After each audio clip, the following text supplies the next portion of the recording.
Alright,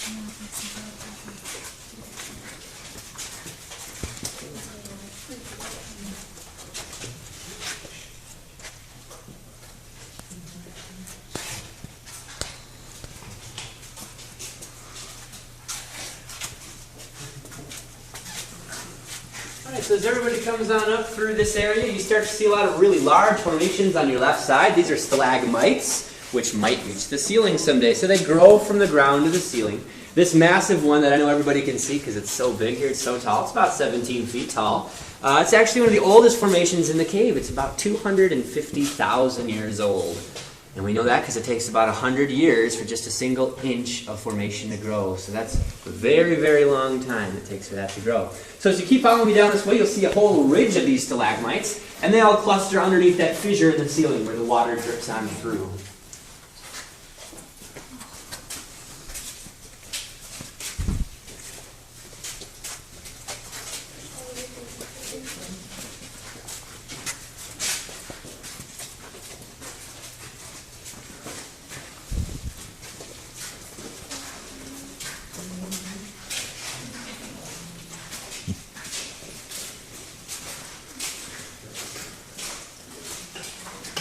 Alright, so come on down. You can come around the corner. Don't head down the stairs yet, though. We'll just kind of get everyone all collected here before we go any further.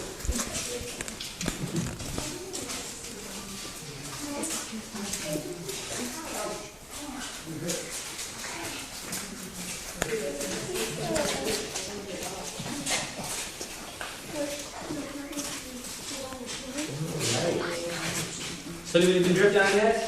Yep. Yeah, a few of us. It's got dripped on my sock right there, a little cold water. So that comes down as rainwater or melted snow in springtime. And we call them cave kisses here. So the more water dripping on your head, the more luck you're going to get because they are considered good luck. So very wet spring, so more water drips down here then. So you can see that crack, the fissure back up behind us, running right above all those big stalagmites. You see water occasionally dripping on into there, along the walls here behind me even. So the fissure does come all the way down up to where we see here in the corner, but it does stop up there. It stops at what we call a collapse. Not really the word you want to hear during a cave. Don't worry, it's an ancient collapse. It happened a long time ago, long before explorers ever came into the cave, and it's perfectly safe. This is actually the underside of a sinkhole, or an inactive sinkhole now anyways. So hundreds or maybe even thousands of years ago, there was an active sinkhole there, and this is often what it looks like from underneath. So you hear a lot about them in the news. This is a different type of sinkhole. It's a subsiding sinkhole. It kind of subsides down to the earth very slowly, not as rapid and dramatic as the ones you hear about in the news today. So a few minutes ago in the video, you guys probably saw that big squid-like creature that was swimming around in the sea. It's called a giant cephalopod. We actually have a fossil of a giant cephalopod in our cave. We've already walked underneath it, but if you look back up behind you, on the ceiling is a spotlight shining up there. And it's shining on what sort of looks like an upside-down speed bump.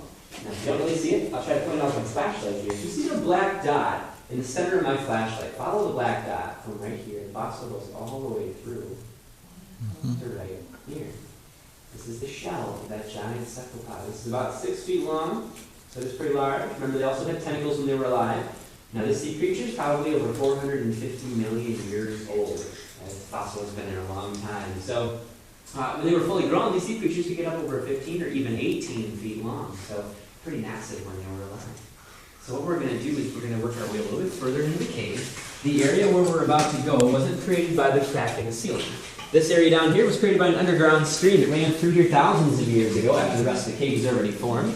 And it kind of carved out in the low part of the cave. This is the lowest part of the cave tour, about halfway through here. You'll feel us dropping down. We'll be about 70 feet beneath the surface, lowest point of the cave tour. So as you follow me on down the stairs, follow the hand railing here. Because at the bottom of the hand railing, you're going to see there's a small, white, shiny stalagmite sticking out down here. It's about the size of your hand. It's actually the only formation in the cave you will get to touch. So I'll make sure I point this out for everybody. This one right down here, you can touch this as you go past it. See how it feels. Pretty neat. Miniature version of those really big ones we saw back up there. Smooth.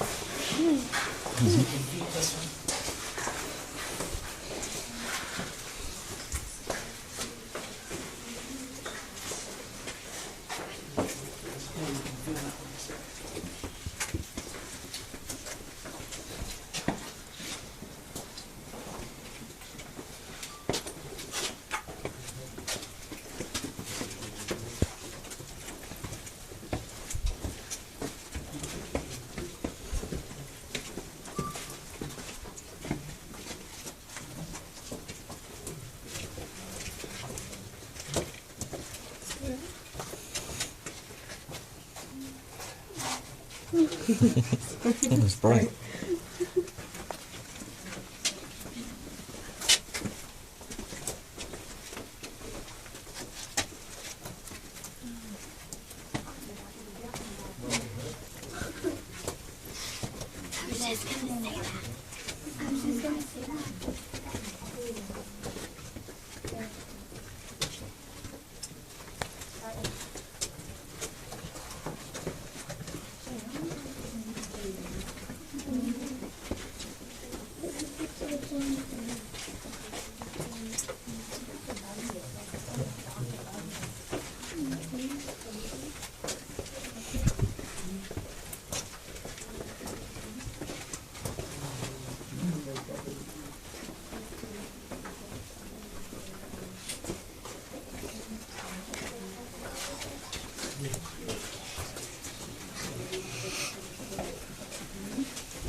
So the spot right here where I am, as we go around the corner to the right, this is the lowest point, about 70 feet underground right here.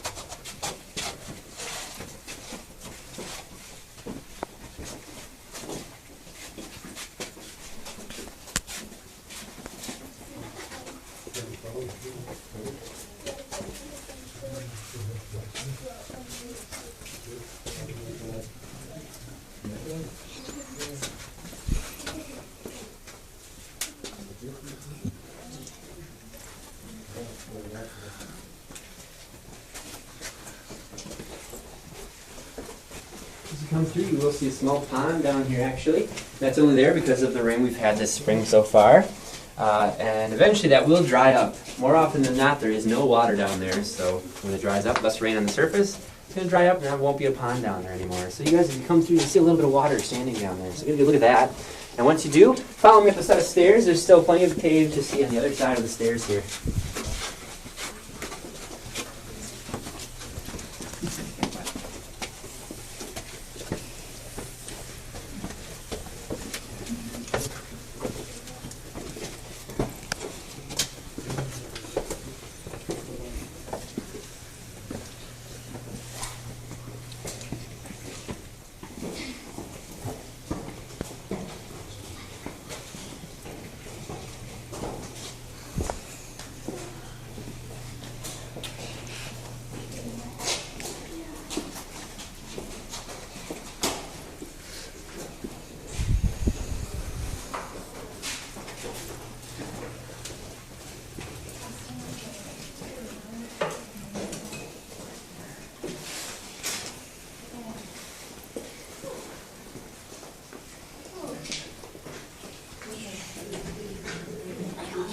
Come on into the room here.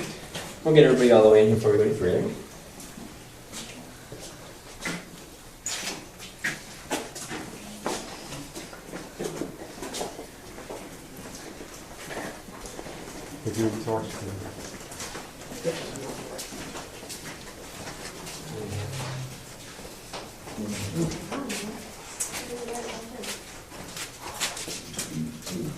Alright, are you guys the last ones through? Yeah. Okay. So is everybody the temperature in the cave here? 52 degrees. About 50 actually, just about 50 or so. And it stays 50 all year long.